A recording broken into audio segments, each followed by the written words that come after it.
ಅಂತೂ ಇಂತೂ Israel Hamas ಯುದ್ಧಕ್ಕೆ ತಾತ್ಕಾಲಿಕ ವಿರಾಮ ಸಿಕ್ಕಿದೆ. ಗಾಜಾ ಪಟ್ಟಿಯಲ್ಲಿ ಕದನ ವಿರಾಮಕ್ಕೆ ಒಪ್ಪಿದ್ದಾರೆ ಹಮಾಸ್ ಮತ್ತು ಇಸ್ರೇಲ್. ಅಮೆರಿಕದ ನೂತನ ಅಧ್ಯಕ್ಷ ಡೊನಾಲ್ಡ್ ಟ್ರಂಪ್ ಮಧ್ಯಸ್ಥಿಕೆಯಲ್ಲಿ ಯಶಸ್ವಿಯಾಗಿದೆ. ಇನ್ನು ಒತ್ತೆಯಾಳಾಗಿ ಇಟ್ಕೊಂಡಿದ್ದಂತಹ 33 ಇಸ್ರೇಲಿಗಳ ಬಿಡುಗಡೆಗೆ ಹಮಾಸ್ ಒಪ್ಪಿಗೆಯನ್ನ ಸೂಚಿಸಿದೆ. ಇಸ್ರೇಲ್ನ ಜೈಲಿನಲ್ಲಿದ್ದ 1000ಕ್ಕೂ ಹೆಚ್ಚು ಕೈದಿಗಳ ಬಿಡುಗಡೆಗೆ ಇಸ್ರೇಲ್ ಕೂಡ ಗ್ರೀನ್ ಸಿಗ್ನಲ್ ಅನ್ನ ಕೊಟ್ಟಿದೆ.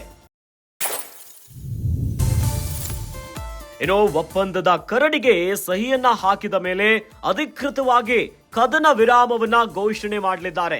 2023 ಅಕ್ಟೋಬರ್ 7ರಂದು ಇಸ್ರೇಲ್ಗೆ ನುಗ್ಗಿದ್ದಂತ ಹಮಾಸ್ ಉಗ್ರರು ಇಸ್ರೇಲಿನ 100 ಮಂದಿಯನ್ನ ಕೊಂದು ಕಿಡ್ನಾಪ್ ಮಾಡಿ ಅಟ್ಟಹಾಸವನ್ನ ಮೆರೆದಿದ್ರು. ಇದರ ಜೊತೆಯಲ್ಲಿ ಇಸ್ರೇಲ್ನ ಮಹಿಳೆಯರನ್ನ ಬೆತ್ತಲು ಮಾಡಿ ಹೊತ್ಕೊಂಡು ಹೋಗಿದ್ರು ಇದೇ ಹಮಾಸ್ ಉಗ್ರರು. ಇದಕ್ಕೆ ಪ್ರತಿಕಾರವಾಗಿ ಇಸ್ರೇಲ್ ನಡೆಸಿದ ದಾಳಿಯಲ್ಲಿ ಸ್ಮಶಾನವಾಗಿತ್ತು ಗಾಜಾ ಪಟ್ಟಿ. ಸದ್ಯ ಟ್ರಂಪ್ ಮಧ್ಯಸ್ಥಿಕೆಯ ಫಲವಾಗಿ ಕೊನೆಗೂ ಕೂಡ ಯುದ್ಧ ವಿರಾಮಕ್ಕೆ ಇಸ್ರೇಲ್ ಮತ್ತು ಹಮಾಸ್ ಗ್ರೀನ್ ಸಿಗ್ನಲ್ ಅನ್ನ ಕೊಟ್ಟಿದೆ. ಹಮಾಸ್ ಮತ್ತು ಇಸ್ರೇಲ್ ನಡುವೆ ನಡೆಯುತ್ತಿರುವಂತಹ ಯುದ್ಧದಲ್ಲಿ ಸಾವಿರಾರು ಜನರು ಸತ್ತಿದ್ದಾರೆ. ಲೆಕ್ಕ ಇಲ್ಲದಷ್ಟು ಮನೆಗಳು ನೆಲಸಮ ಆಗಿದೆ. ಇಡೀ ಊರಿಗೆ ಊರೇ ಸ್ಮಶಾನವಾಗಿ ಪರಿವರ್ತನೆಯಾಗಿಬಿಟ್ಟಿದೆ. ಅದೆಷ್ಟೋ ಜನ ಅನ್ಯಾಯವಾಗಿ ಪ್ರಾಣವನ್ನ ಕಳೆದುಕೊಂಡಿದ್ದಾರೆ. ಮನೆ ಮಠ ಎಲ್ಲವನ್ನ ಕಳೆದುಕೊಂಡು ನಿರಾಶ್ರಿತರಾಗಿ ಬೀದಿಗೆ ಬಿದ್ದಿದ್ದಾರೆ. ಎತ್ತ ನೋಡಿದ್ರು ಕೂಡ ಗುಂಡಿನ ದಾಳಿ, ಕ್ಷಿಪಣಿಗಳ ದಾಳಿ, ಒಂದೊಂದು ವಿಭಿನ್ನ ರೀತಿಯಾದಂತಹ ದಾಳಿಗಳು ನಡೀತಾ ಇದೆ. ಅತ್ಯಾಚಾರಗಳಾಯ್ತು, ಬೀದಿಗೆ ಬಿದ್ದು ರಕ್ತಪಾತಗಳೇ ಆಗಿದೆ.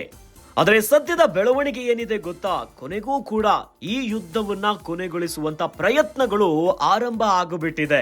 2023 ಅಕ್ಟೋಬರ್ 7ರಂದು ಇಸ್ರೇಲ್ಗೆ ನುಗ್ಗಿದ್ರು ಈ ಹಮಾಸ್ ಉಗ್ರರು. ಇನ್ನು ಇಸ್ರೇಲಿನ 100 ಮಂದಿಯನ್ನ ಕೊಂದು ಕಿಡ್ನಾಪ್ ಮಾಡಿ ಅಟ್ಟಹಾಸವನ್ನ ಮೆರೆದಿದ್ರು. ಇದಾದ ಮೇಲೆ ಯುದ್ಧದ ಟ್ವಿಸ್ಟೇ ಬೇರೆ ರೀತಿಯಾಗಿತ್ತು. ದಾಳಿ ಪ್ರತಿದಾಳಿಗಳು ನಡೀತಾ ಇತ್ತು, ಸಾವು ನೋವುಗಳಾಗಿತ್ತು. ಆದ್ರೆ ಈಗ ಅಂತೂ ಇಂತೂ ಇಸ್ರೇಲ್ ಮತ್ತು ಹಮಾಸ್ ಯುದ್ಧಕ್ಕೆ ತಾತ್ಕಾಲಿಕ ವಿರಾಮ ಸಿಗುವಂತ ಲಕ್ಷಣಗಳು ಎದುರಾಗಿದೆ. ಕದನ ವಿರಾಮಕ್ಕೆ ಒಪ್ಪುಬಿಟ್ಟಿದ್ದಾರೆ. ಅಮೆರಿಕದ ನೂತನ ಅಧ್ಯಕ್ಷ ಆಗಿರುವಂತಹ ಡೊನಾಲ್ಡ್ ಟ್ರಂಪ್ ಮಧ್ಯಸ್ಥಿಕೆಯಲ್ಲಿ ಈಗ ಯಶಸ್ವಿ ಆಗಿಬಿಟ್ಟಿದೆ. ಈಗ ಒತ್ತೆಯಾಳಾಗಿ ಇಟ್ಕೊಂಡಿದ್ದಂತಹ 33 ಇಸ್ರೇಲಿಗಳ ಬಿಡುಗಡೆಗೆ ಹಮಾಸ್ ಒಪ್ಪಿಗೆಯನ್ನ ಸೂಚಿಸಿದೆ. ಇನ್ನು ಇಸ್ರೇಲ್ನ ಜೈಲಿನಲ್ಲಿದ್ದ 1000ಕ್ಕೂ ಹೆಚ್ಚು ಕೈದಿಗಳ ಬಿಡುಗಡೆಗೆ ಇಸ್ರೇಲ್ ಒಪ್ಪಿಗೆಯನ್ನ ಸೂಚಿಸ್ತಾ ಇದೆ. ಹೀಗಾಗಿ ಒಪ್ಪಂದದ ಕರಡಿಗೆ ಸಹಿಯನ್ನ ಹಾಕಿದ ಮೇಲೆ ಅಧಿಕೃತವಾಗಿ ಕದನ ವಿರಾಮವನ್ನ ಘೋಷಣೆ ಮಾಡಲಿದ್ದಾರೆ. ಈ ಮೂಲಕವಾಗಿ ಅಂತೂ ಇಂತೂ ಇಸ್ರಾಲ್ ಮತ್ತು ಹಮಾಸ್ ನಡುವೆ ಆಗ್ತಾ ಇರುವಂತಹ ಯುದ್ಧಕ್ಕೆ ಕೊನೆಗೂ ಕೂಡ ಒಂದು ಫುಲ್ ಸ್ಟಾಪ್ ನೀಡುವಂತ ಬೆಳವಣಿಗೆ ಆಗಿಬಿಟ್ಟಿದೆ.